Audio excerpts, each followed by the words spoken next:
Karong adlaw nagpahigayon ng NTC o National Telecommunication Commission og caravan registration or ginatawag nga NTC on wheel alang ni adtong mga departamento nga nag-iya og radyo, computer ug cellphones. Sumala pa ni Director Josue Go nga ikaduha na nila kining pag-anhis sa dakbayan ug ilang gilauman nga gamay na lang ang moparehistro. Gani karong buntag sa pakighinabi sa news team, tulo pa lamang ang napirmahan sa maong direktor nga gipahigayon mismo diha sa Galardi Hall.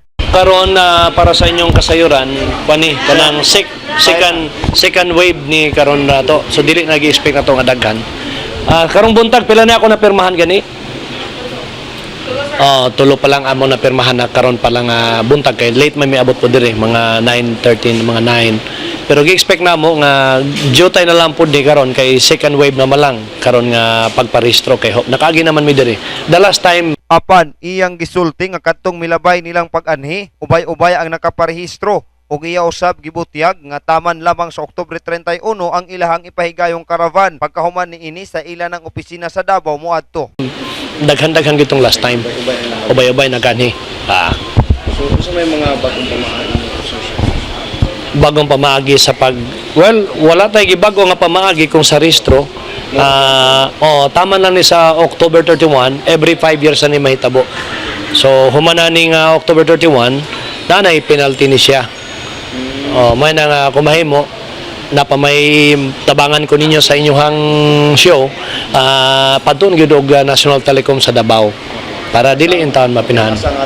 Ang atong address Kimpo Boulevard at bang almost sa unang SM diya ang among opisina.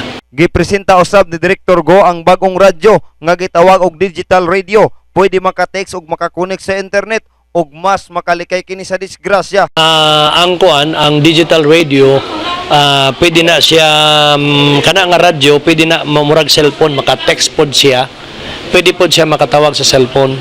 Ang digital radio pwede pod ma-interconnect na siya sa internet nato, no? Pwede magkaroon tag fax, pwede ka telephony sa barangay. Ang digital radio pwede pod masubay kung asa na ang mga sakyan labi na GPS, no? Pwede masubay kung asa na nahunong, asa na daot.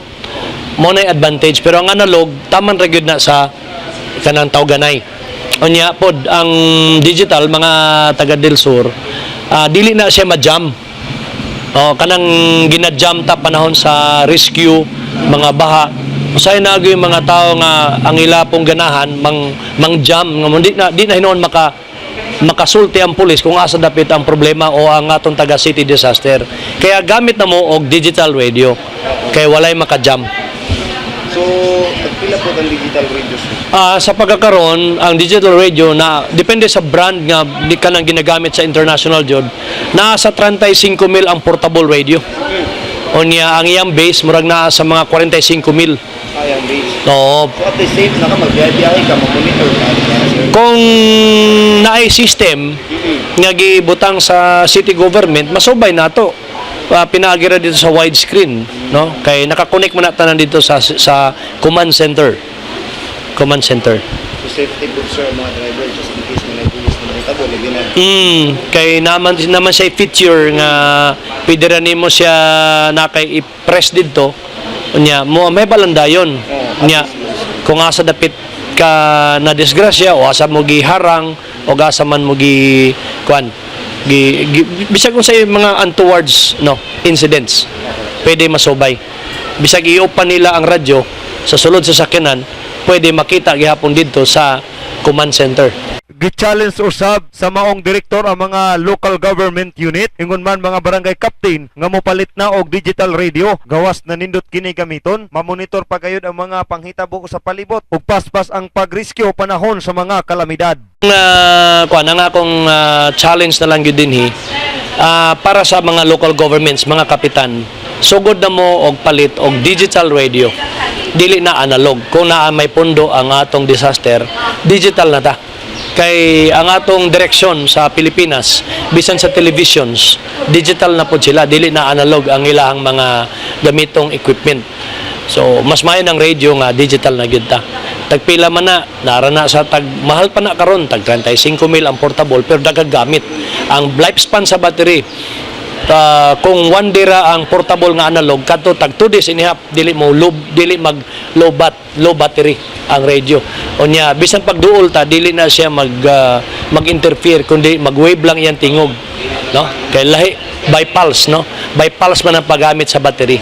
Wala nga atong analog kung todo gamit jud murag iuhaw permi og battery, kuryentes battery mo nang dali malubat. So ang bagong technology karon Digital na. battery. Digital na ta. Tipid sa kuryente. Magtipid siya og kaon sa battery, kuryente sa gikan sa battery. Kay mo na i-design nila. Unyag mawala, matultulan gyapon, ma-off na to ra diri sa atong command center. Kakampi mo sa balita, Patrol 24, Jerry Luyakan, we are one, kakampi.